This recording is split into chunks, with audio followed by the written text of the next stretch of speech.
The wait is finally over. It's time to start 2017-2018 Ohio men's basketball. I'm Russ Eisenstein, the voice of the Ohio Bobcats, joined by the fourth-year head coach of the Cats, Phillips. Great to be back. For some people, it might be a long time between seasons. Other times, it might seem short. How has it been for you? It's been, we're in the mode now in today's day and age of college basketball. You're never really out of season. I mean, you kind of have a little piece of time went fast this summer, and that probably meant I was having a good time.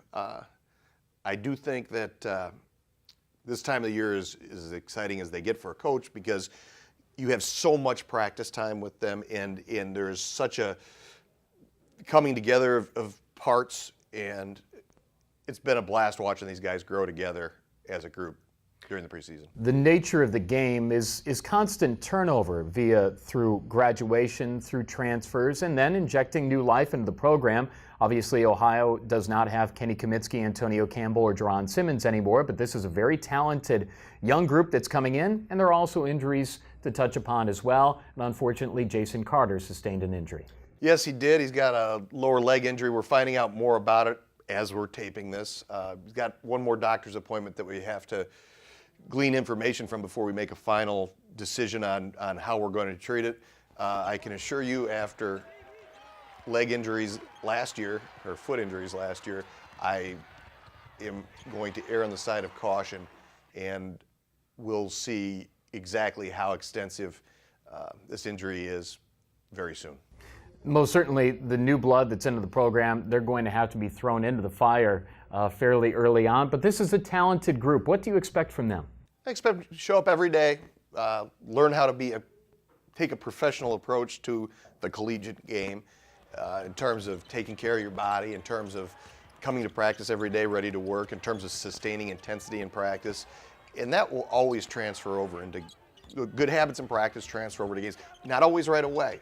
Like you can be a very good practice player, and all of a sudden you get out there in your first game, and the speed of the game's faster for you. But if you're building those good habits in practice, they always translate at some point. The guys that have built good practices in practice are certainly in the program, and there's more depth of leadership and experience than folks might give this program credit for, because right now you have guys on the floor that are going to get more minutes but have been in your program for a number of years. And right off the top, a MAC East preseason all-conference player, and Jordan Dardis is right there for you. Well, Jordan has played, he's a grizzled vet at this point in terms of minutes played, big spots played in, big shots taken. All those boxes he checks, guarding good players in tight spots. All those things he's done. His role changes a little bit, but I don't want to change the DNA of his game. I really like, he plays winning basketball, and I'd like him to shoot a little more than he does, or than he has, and he knows this, but I also don't want him to take himself out of what he does really, really well. If you look at just a percentage standpoint, there is no reason why he's not taking the ball or shooting the ball 13, 14 times a game. So we'll see where that leads us, but we've certainly encouraged him to take more of a scoring role. We talk about checking off boxes, and there are guys that can check off some boxes. Obviously, Mike Laster made big-time steps in MAC play last year. Gavin Block is back. You get James Gullen back after missing a year last year because of injury. Then you look through the rest of the players that you have returning, Doug Taylor, and then you inject Kevin Mickle into it. It would appear that there are pieces at each and every position here. Obviously, you'll have a new point guard, but Jordan, of course, was that for you a couple of times last year. But it appears that there's stuff there to be able to run the offense and defense the way you'd like, no? Yeah, and we've transitioned offensively to maybe playing a little differently. We were ball dominant with our point guard the last couple of years, and I think with this group we're better off with multiple people facilitating, and the ball's moving around pretty good. I like how our guys have adapted to the new reality of playing offense, and I think we can be very effective doing it that way. I do know that it was over the summer probably more of an emphasis than it needed to be when you got scorers like Tony, when you got facilitators like Jerron. Those guys glossed over a lot of problems that you might otherwise have. You don't necessarily have that, but hopefully what you have is a by committee type thing where it's maybe a little harder to game plan for us. Yeah, So we'll see. no question. And the defense made monumental strides last year, and that was part of the fun as well. And who knows what's all possible. We do know that this schedule is challenging.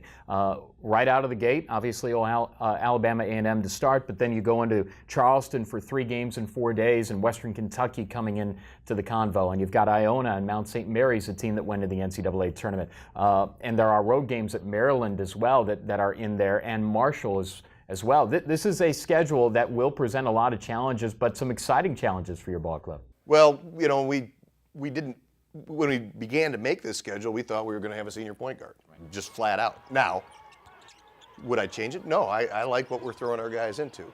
But the bottom line is we've talked about scheduling to eventually try to get to a point where we can earn an at-large bid. This type of schedule, if you would play really, really well in the MAC, then you'd have a chance to get an at-large bid. Now, is that possible? I don't know. But I do know this, it's absolutely impossible if you don't schedule appropriately. Ask me in January, see if I still like the schedule. But it's gonna be a challenge, no better way to grow, and we're trying to prepare ourselves for the MAC. If this schedule doesn't do it, I don't know what will. Finally, of course, we care a great deal about you and your family, and this was a very important offseason for you because there were no health scares to monitor, and this had to feel incredibly good. Your daughter is a budding entrepreneur. Your wife is doing so well. Your 2 boys are doing well too. So we're glad to see that. Well, it was a very much needed summer for our family to just be a family and not deal with major life issues. But thankfully, my wife is completely healthy, and the domino effect of that is, you know, you get a chance to do things as a family that maybe you didn't have the opportunity the last couple of years. So we enjoyed every minute of that. Our family loves Athens. This is home. This is good.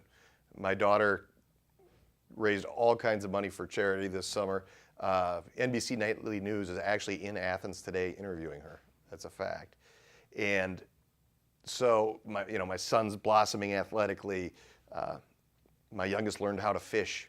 It's been a blast. It's been a blast. Life is good for the Phillips family. Life is good here in Athens. Life is good for Bobcat men's basketball. Good luck, Saul. Thanks.